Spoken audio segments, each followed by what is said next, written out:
তৃণমূলের কোন্দল, কেষ্ট কাজল গোষ্ঠীর মধ্যে সংঘর্ষ, বাঁশ নিয়ে বাড়িতে চড়াও তাণ্ডব, ভাঙচুর করা হয় বেশ কয়েকটি বাড়ি, বেশ কয়েকজনকে আটক করে পুলিশ।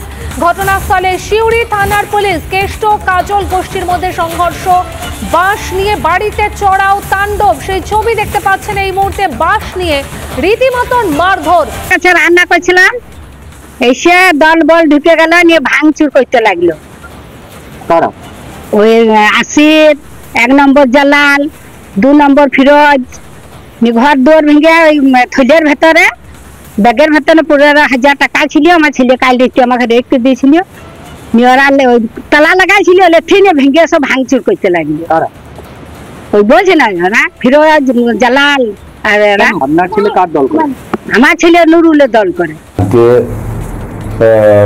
সন্ধ্যের সময় সকালবেলায় আমাদের কর্মীদের ঘরে ঘুরিয়ে ভাঙচুর, তারপরে কয়েকটা ঘরের দরজায় লাঠি মারা, এইসব করেছে লাঠি লাদনা রড নিয়ে।